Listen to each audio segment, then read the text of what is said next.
पिछली वीडियो में हमने एशिया को शुरू कर दिया था और चाइना तक के डिस्कशन को अपन ने कर लिया था। और अभी तक की वीडियोस में हमने ये समझा कि पेंजिया क्या है, पेंजिया का विखंडन कैसे हुआ। फिर हमने देखा कि पेंथालसा क्या है और कैसे वर्तमान में इतने महासागरों का निर्माण हुआ। हमने ये देखा कि जो हमारे महाद्वीप हैं वो कितने हैं, उनकी स्पेसिफिकेशन क्या है, कैसे पेंजिया का डिसइंटीग्रेशन हुआ और कैसे शिफ्टिंग हुई पार्ट्स की। उसके बाद हमने देखा अक्षांश और देशांतर रेखाओं को, उनकी खास बातों को देखा कि एक जगह से दूसरे जगह जाने पर अक्षांश और देशांतर रेखाओं के कारण क्या परिवर्तन होता है। फिर हमने ये देखा कि पोल्स कितने होते हैं, पोल्स क्या होते हैं। और फिर हमने देखा इंटरनेशनल डेटलाइन और इंटरनेशनल और ग्रीनविच मेरिडियन, जिसे प्राइम मेरिडियन भी कहते हैं। हमने इसमें ये देखा कि इंटरनेशनल डेटलाइन तिरछी टेढ़ी मेढ़ी क्यों है और जो ग्रीनविच मेरिडियन है वो एकदम स्ट्रेट क्यों है। फिर हमने ये देखा कि जो नॉर्थ अमेरिका है उसको हमने किया, फिर साउथ अमेरिका को हमने किया, अफ्रीका को हमने किया, यूरोप को हमने किया और पिछली वीडियो में अपन ने एशिया को चालू कर दिया था। तो चाइना तक के डिस्कशन को अपन ने कर लिया था। इस वीडियो से अपन चाइना के आगे का डिस्कशन यानी जापान से करेंगे। देखिए ये जो भाग है एशिया का, ये सर्वाधिक भूकंप तथा ज्वालामुखी से प्रभावित क्षेत्र है और आए दिन यहाँ पे भूकंप ज्वालामुखी का उद्गार होता है। और यहाँ पे जो द्वीप हैं वो मुख्य रूप से ज्वालामुखी द्वीप ही है। तो यहाँ पे भूकंप क्यों आते हैं, ज्वालामुखी क्यों आते हैं, यहाँ पे सुनामी अधिकांश क्यों आती है, तो इसको अपन देखेंगे जब अपन करेंगे जियोमॉर्फोलॉजी, जब प्लेट विवर्तनिक की सिद्धांत पढ़ेंगे, प्लेट टेक्टोनिक थ्योरीज जब पढ़ेंगे, तब उनमें ये देखेंगे कि आखिर ये क्षेत्र इतना ज़्यादा प्रभावित क्यों है। और क्योंकि ये क्षेत्र प्राकृतिक आपदा से प्रभावित क्षेत्र है, इसीलिए यहाँ के जो इंफ्रास्ट्रक्चर है वो इतना मजबूती से बनाया जाता है कि इतनी आसानी से उस इंफ्रास्ट्रक्चर पर किसी भी प्रकार का नुकसान ना हो। तो यहाँ पर आप देखेंगे कि यहाँ पे जापान है। तो सबसे पहले जापान को अपन डिस्कस करेंगे। जापान के जो आइसलैंड है, यानी जापान 4 आइसलैंडों में बना हुआ है। इन सभी आइसलैंडों को हमने पिछली वीडियोस में देख लिया था, तो उसे अभी दोबारा यहाँ पे नहीं देखेंगे, केवल अपन जापान को पॉलिटिकल दृष्टिकोण से ही देखेंगे। तो यहाँ पर आप देख रहे होंगे कि जापान की राजधानी टोक्यो है। तो यहाँ पे जापान की राजधानी है टोक्यो।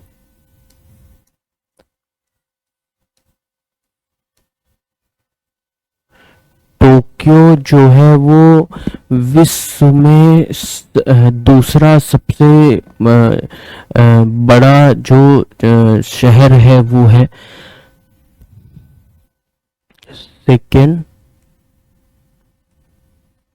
Second largest city. दूसरा सबसे बड़ा शहर है विश्व का। पहला शंघाई है। शंघाई को अपन ने पिछले वीडियो में डिस्कस भी किया था।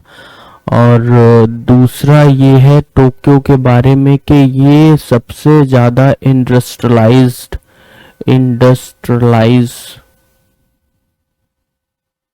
शहर है। मतलब कि यहाँ उद्योगों का ईस्ट एशिया में सर्वाधिक विकास हुआ है।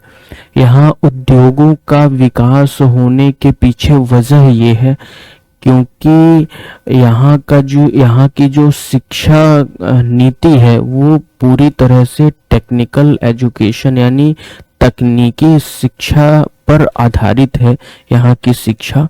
इसी वजह से यहाँ पे जो रिसर्च एंड डेवलपमेंट है वो ज़्यादा होते हैं और रिसर्च एंड डेवलपमेंट ज़्यादा होने के कारण ये यहाँ पर उद्योगों का विकास हुआ है। दूसरा जो यहाँ इस शहर में इन औद्योगिक विकास का एक कारण है वो ये है कि जो टोक्यो है वो उसके आसपास आपको कोयले के रिजर्व इतने नहीं मिलते हैं।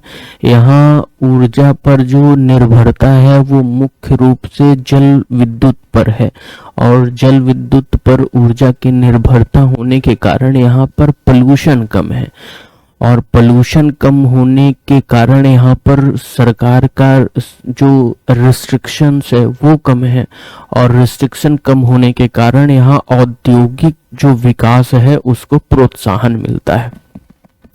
तो यहाँ पर दो वजह हमने डिस्कस की कि जो टोक्यो है वो इंडस्ट्रियलाइज्ड शहर है, सर्वाधिक इंडस्ट्रियलाइज्ड शहर इस एरिया में है यानी ईस्ट एशिया में, पूर्वी एशिया में जापान सर्वाधिक टोक्यो सर्वाधिक औद्योगिक शहर है। दूसरा अपन शहर देखेंगे टोक्यो के ठीक साउथ में, आप देखेंगे तो यहाँ पे देखेंगे कि एक नगोया शहर है। नगोया को जापान का डेट्रॉइट भी कहा जाता है। हमने पिछली कई वीडियो में कई जगह ये चर्चा किया कि डेट्रॉइट से मतलब क्या है, डेट्रॉइट से आशय क्या है। तो डेट्रॉइट बेसिकली उस क्षेत्र को कहते हैं जहां पर ऑटोमोबाइल सेक्टर का सर्वाधिक विकास होता है। तो जापान में नगोया एक ऐसा शहर है जहां पर ऑटोमोबाइल सेक्टर का सर्वाधिक विकास हुआ है, इसीलिए इसे डेट्रॉइट ऑफ जापान की संज्ञा भी दी जाती है। इसके बाद नगोया के साउथ में यानी यहाँ पे आप ये देखेंगे कि एक अन्य शहर अवस्थित है जो जापान का एक महत्वपूर्ण शहर है, उसका नाम है क्योटो। क्योटो की खास बात ये है कि ये जापान की प्राचीन राजधानी भी है यानी एंशियंट कैपिटल है।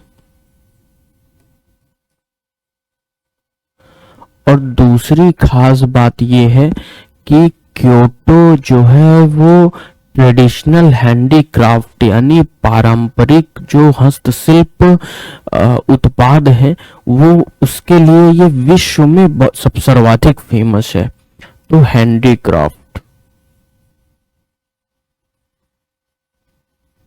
हैंडीक्राफ्ट प्रोडक्ट के लिए ये विश्व में सर्वाधिक प्रसिद्ध है। तो जापान के 3 शहरों को हमने देख लिया है। सबसे पहले यहाँ पर टोक्यो था, फिर उसके बाद नगोया था और उसके बाद क्योटो है। अब जापान का जो चौथा महत्वपूर्ण शहर है वो है ओसाका।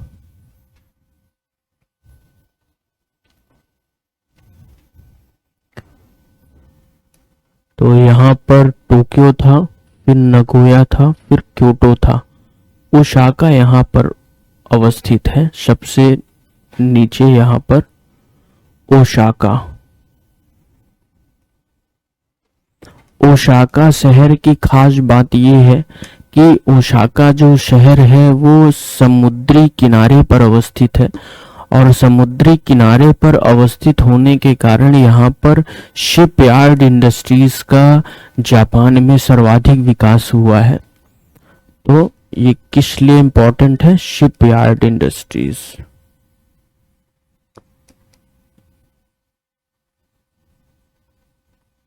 शिपयार्ड इंडस्ट्रीज के लिए।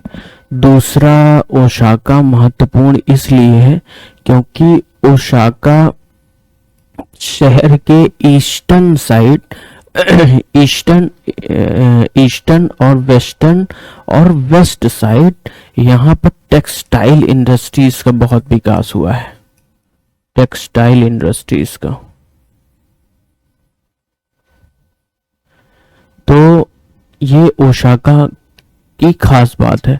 तो सबसे पहले हमने देखा टोक्यो को, फिर हमने देखा नगोया को, फिर हमने देखा क्योटो को और फिर हमने देखा ओसाका को। अब ताइवान की ओर चलते हैं, ताइवान को देखते हैं। तो ताइवान में बेसिकली ये ताइवान है, यहाँ पर ये देखेंगे ताइवान है। ताइवान भी पूर्वी एशिया में ही आता है, उसको दक्षिण पूर्वी एशिया में नहीं माना जाता सामान्यतः ये पूर्वी एशिया में ही माना जाता है। अब ताइवान को वन चाइना पॉलिसी के अंदर ताइवान को चाइना का ही इंटीग्रल पार्ट माना जाता है, आंतरिक भाग माना जाता है। लेकिन कुछ सरकार ऐसी है विश्व में, कुछ देश ऐसे हैं जो ताइवान को एक चाइना से पृथक देश के रूप में भी स्वीकार करते हैं। तो ये ताइवान है और ताइवान को फार्मोसा के नाम से भी जानते हैं। फार्मोसा। तो हो सकता है एग्जाम में ये पूछा जा सकता है कि फार्मोसा से आप क्या समझते हैं?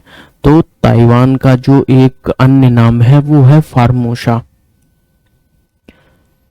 अब अपन चलते हैं इंडोनेशिया में।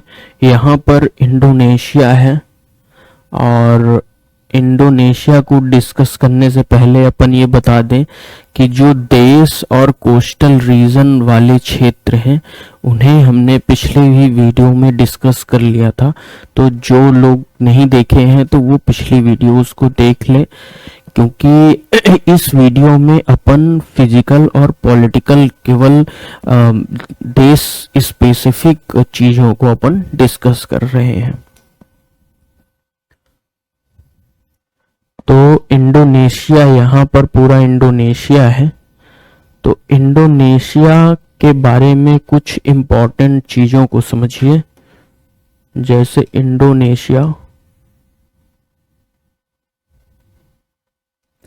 इंडोनेशिया जो है वो लार्जेस्ट जो इंडोनेशिया है वो लार्जेस्ट नंबर ऑफ आर्चिपिलागो है, यानी लैगून की जो विश्व में सर्वाधिक संख्या है वो है इंडोनेशिया पर। और इस रूप में आप ये कह सकते हैं कि इंडोनेशिया एक ऐसा देश है जो मुख्य रूप से लैगून द्वीपों पर अवस्थित है। तो लार्जेस्ट आर्चिपिलागो ऑफ वर्ल्ड है। दूसरा, इंडोनेशिया के बारे में आप ये ध्यान रखिए कि इंडोनेशिया एक ऐसा देश है जिसमें द्वीपों की सर्वाधिक संख्या है। मतलब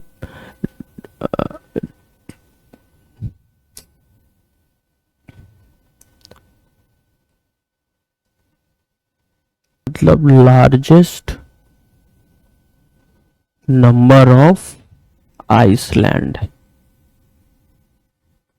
तो दो बातें आप इंडोनेशिया के बारे में याद रखिएगा कि इंडोनेशिया एक ऐसा देश है जो पूरी तरह से लगभग लैगून द्वीपों पर अवस्थित देश है।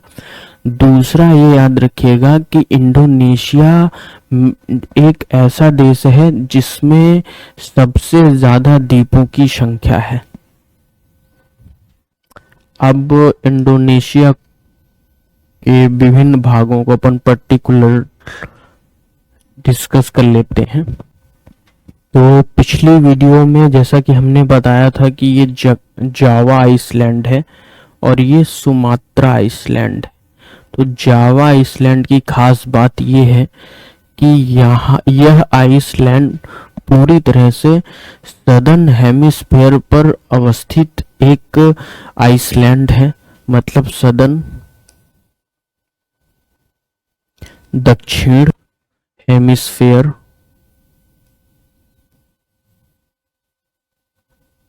हेमिस्फीयर पर अवस्थित है।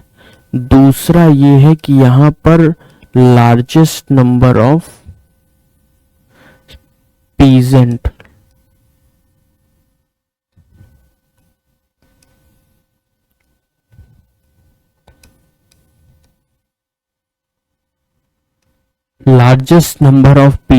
है, मतलब यहाँ कृषकों की संख्या इंडोनेशिया में सर्वाधिक है। और कृषकों की संख्या सर्वाधिक इसलिए है क्योंकि यहाँ पर कृषि उत्पादन अधिक होता है, और कृषि उत्पादन अधिक और विभिन्न प्रकार के होने के कारण इन पे अवस्थित उद्योगों की संख्या अधिक है। वैरायटी ऑफ इंडस्ट्रीज, विभिन्न इंडस्ट्रीज जावा आइसलैंड में सर्वाधिक है इंडोनेशिया के अंतर्गत। अब देख लेते हैं सुमात्रा आइसलैंड को। तो जैसा कि हमने पिछली वीडियो में चर्चा किया था कि ये सुमात्रा आइसलैंड है, और सुमात्रा आइसलैंड के चारों तरफ ये सुमात्रा है।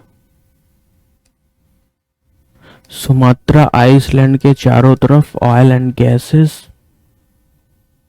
रिजर्व हैं, और ऑयल एंड गैसेस के रिजर्व होने के कारण यहाँ पर रिफाइनरीज हैं।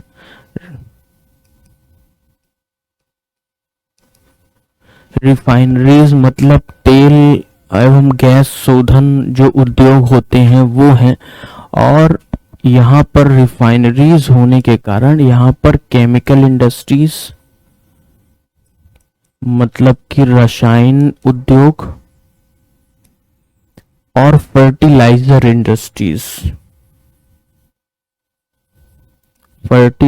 इंडस्ट्रीज यानी कि उर्वरक उद्योगों का सर्वाधिक विकास इंडोनेशिया में यहाँ पर हुआ है। तो ये याद रखिएगा कि जहाँ ऑयल एंड गैसेस के रिजर्व होते हैं वहाँ या उनके आसपास ऑयल रिफाइनरीज होती हैं, और जहाँ ऑयल रिफाइनरीज होती हैं वहाँ एवं उनके आसपास केमिकल इंडस्ट्रीज यानी विभिन्न रासायनिक उद्योग और उनके साथ उर्वरक उद्योगों का भी विकास होता है। इसके बाद आप यहाँ पे मलेशिया में एक जगह देखेंगे जिसका नाम है सारावाक। सारावाक जो है वो मलेशिया का, और केवल मलेशिया का नहीं बल्कि पूरे साउथ ईस्ट एशिया में ऐसा महत्वपूर्ण क्षेत्र है जहां ब्लैक पेपर यानी काली मिर्च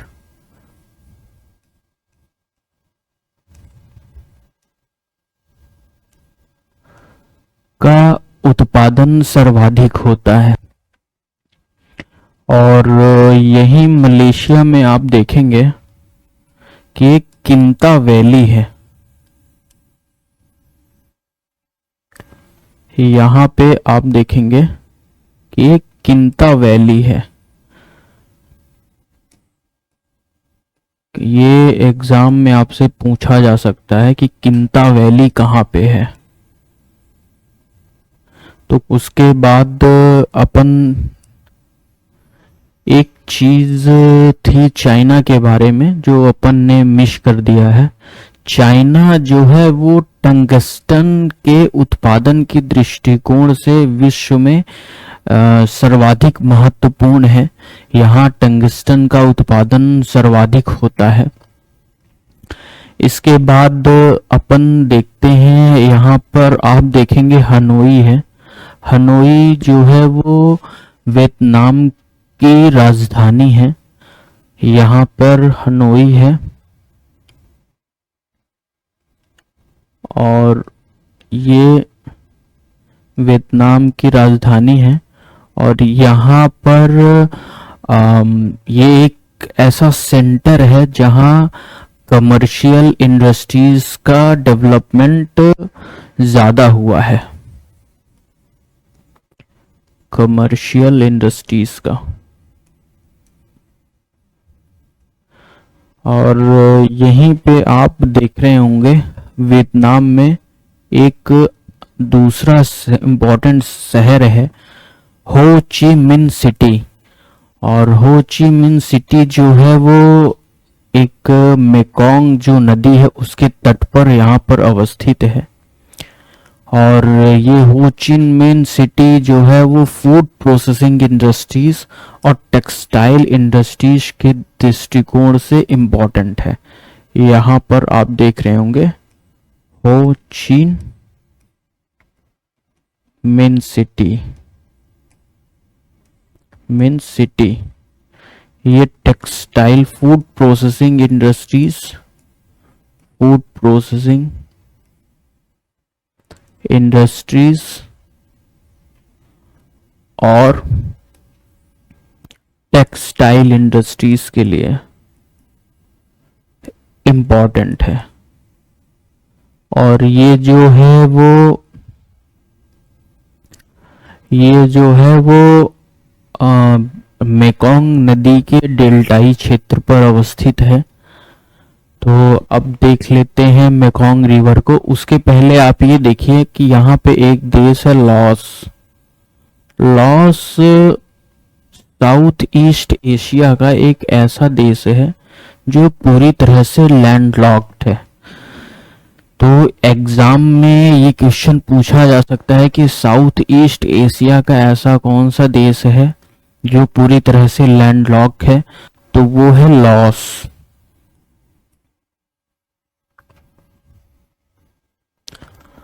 अब अपन देख लेते हैं मेकोंग रिवर को। तो जैसा कि हमने पिछले वीडियो में चर्चा किया था कि यहाँ पर तिब्बत है और यहाँ पर तिब्बतन हाईलैंड है। और इसी तिब्बतन हाईलैंड से एक नदी निकलती है जिसको कहते हैं Mekong river. Mekong river south east Asia में मेकोंग रिवर काफी इम्पोर्टेंट है, उसके बारे में समझना काफी इम्पोर्टेंट है।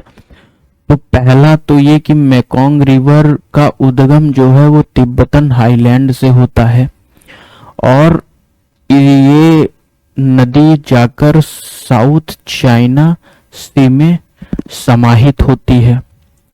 दूसरा आप ये ध्यान रखिए कि मेकोंग रिवर जो है वो भारत में जिस प्रकार से गंगा नदी का महत्व है, सोशियो और कल्चरल महत्व, सामाजिक एवं सांस्कृतिक महत्व जिस प्रकार से भारत में गंगा का है, ठीक उसी प्रकार से साउथ ईस्ट एशिया में मेकोंग का है। तो पहला तो ये कि ये इसका सोशियो एंड कल्चरल इम्पोर्टेंस है। दूसरा आप ये ध्यान रखिएगा कि ये लॉन्गेस्ट रिवर है साउथ ईस्ट एशिया की। तीसरा ये याद रखिएगा कि मेकोंग रिवर का जो बेसिन एरिया है, और बेसिन एरिया में भी जो इसका साउथ बेसिन एरिया है, मतलब ये यहाँ पर राइस का कल्टीवेशन किया जाता है, राइस का कल्टीवेशन होता है, मतलब कि चावल का उत्पादन होता है। और इसका जो ऊपरी बेसिन एरिया है, यहाँ पर कॉटन का कल्टीवेशन होता है। यहाँ पर कॉटन का कल्टीवेशन होता है। तो ये मेकोंग रिवर से संबंधित बातें हैं। अब ये देख लेते हैं कि मेकोंग रिवर जो है वो कुछ देशों के बीच में भौतिक सीमा का भी निर्माण करती है। तो सबसे पहले मेकोंग रिवर भौतिक सीमा का निर्माण यहाँ पर आप देखेंगे तो लाओस और म्यांमार के बीच में करती है। उसके बाद आप देखेंगे कि लाओस और थाईलैंड के बीच में भौतिक सीमा का निर्माण करती है। उसके पश्चात ये कंबोडिया में प्रवेश करती है और कंबोडिया की जो राजधानी फ्योनम पें है वो मेकोंग रिवर के किनारे पर अवस्थित एक शहर है। और उसके बाद ये अंततः वियतनाम में जाके साउथ चाइना सी में मिल जाती है। तो ये याद रखिएगा कि सबसे पहले मेकोंग नदी लाओस और म्यांमार के बीच में सीमा को साझा करती है। उसके बाद लाओस और थाईलैंड के बीच में सीमा को साझा करती है। उसके बाद कंबोडिया में प्रवेश करती है और अंत में वियतनाम में प्रवेश करके जाके साउथ चाइना सी में ये मिल जाती है। तो मेकोंग रिवर काफी इंपॉर्टेंट है। इसे साउथ ईस्ट एशिया की गंगा के नाम से भी जाना जाता है। तो ये सब इंपॉर्टेंट चीजें आप ध्यान में रखिएगा। उसके बाद अपन थाईलैंड को डिस्कस कर लेते हैं। तो ये जो थाईलैंड देश आप देख रहे हैं इसको कुछ नामों से पुकारा जाता है, जैसे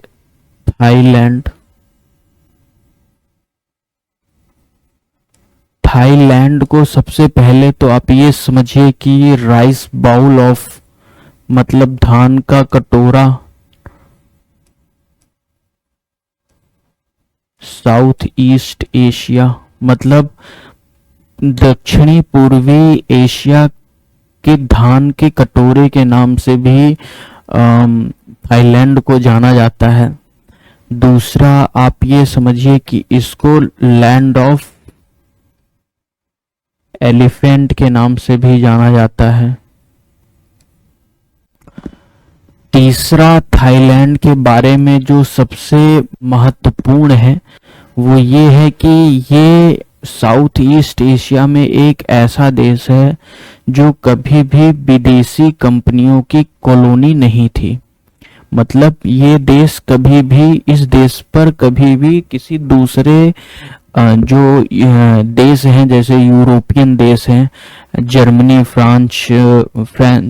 है, फ्रांस है, इंग्लैंड है, इनका किसी का थाईलैंड में शासन नहीं था। तो ये बात याद रखिएगा, नेवर कॉलोनाइज्ड थे ये।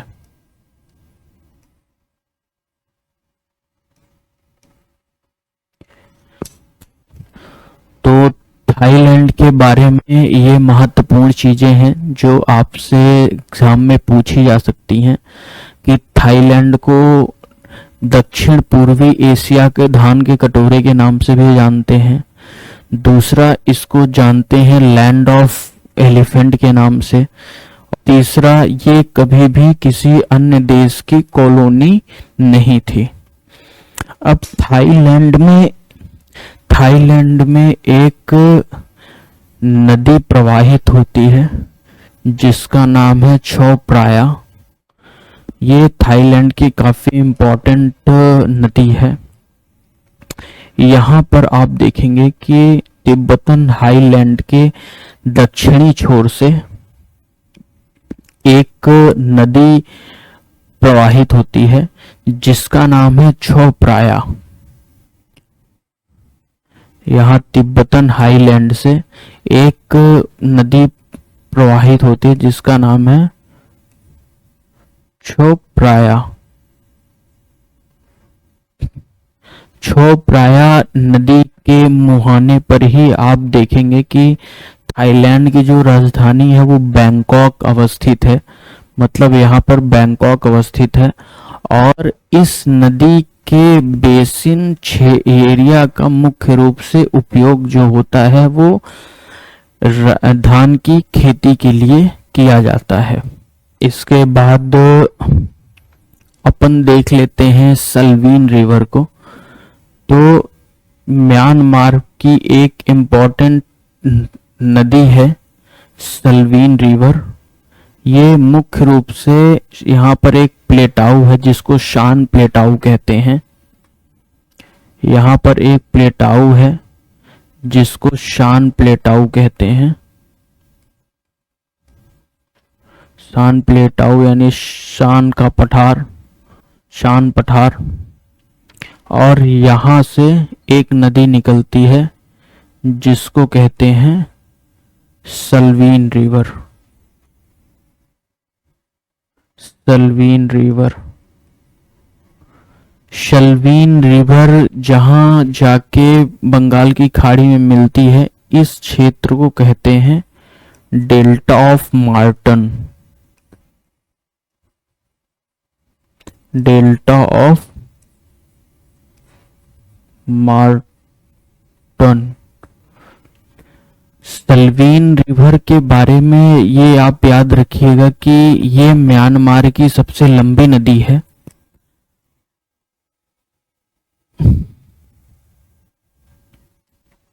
सल्वीन रिवर के बारे में आप ये ध्यान रखिएगा कि सल्वीन रिवर जो है उसके जो बेसिन एरिया का जो मुख्य रूप से उपयोग होता है वो होता है धान के उत्पादन के लिए, धान की खेती के लिए। अब नेक्स्ट जो म्यांमार की रिवर है वो है इरावडी। यहाँ पर आप देखेंगे तिब्बतन हाईलैंड है और यहाँ पर एक नदी प्रवाहित होती है जिसका नाम है इरावडी।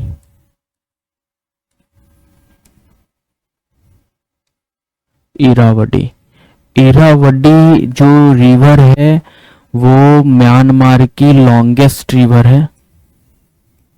म्यांमार की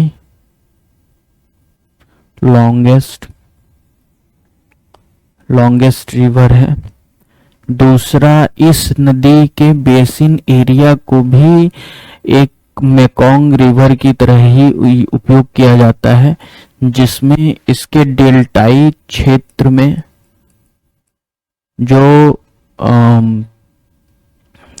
जो इसका उपयोग है वो धान की खेती के लिए किया जाता है, जबकि ऊपरी बेसिन का जो मुख्य उपयोग है वो कॉटन की खेती के लिए किया जाता है। यहाँ पे कॉटन की खेती के लिए और इसको राइस की खेती के लिए।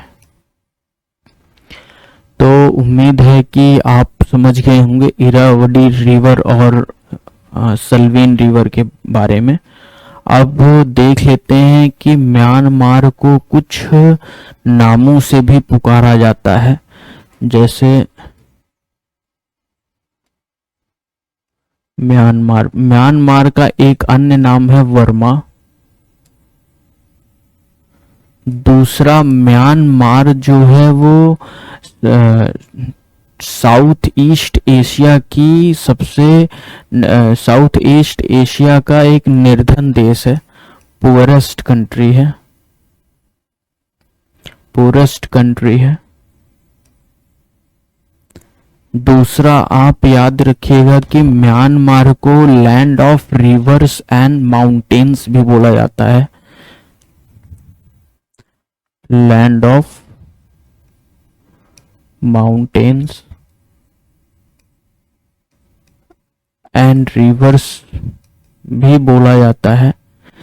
तीसरी खास बात आप ये याद रखिएगा कि यहाँ जो विश्व प्रसिद्ध जो बौद्ध स्थल हैं उन्हें पैगोडास के नाम से जाना जाता है। पैगोडास, यहाँ पे जो बौद्ध मंदिर हैं उन्हें पैगोडास के नाम से भी जानते हैं। तो ये पूरे इम्पोर्टेंट चीज म्यांमार के बारे में थी। अब नेक्स्ट वीडियो से अपन तिब्बत प्लेटाऊ को चर्चा करेंगे और इस चर्चा को आगे बढ़ाते हुए वेस्ट एशिया तक पहुंचेंगे, ऑस्ट्रेलिया, और फिर इसके बाद अपन फिर देखेंगे अंटार्कटिक महाद्वीप को, और उसके बाद आर्कटिक ओशियन रीजन को देखेंगे। तो इस वीडियो में इतना ही।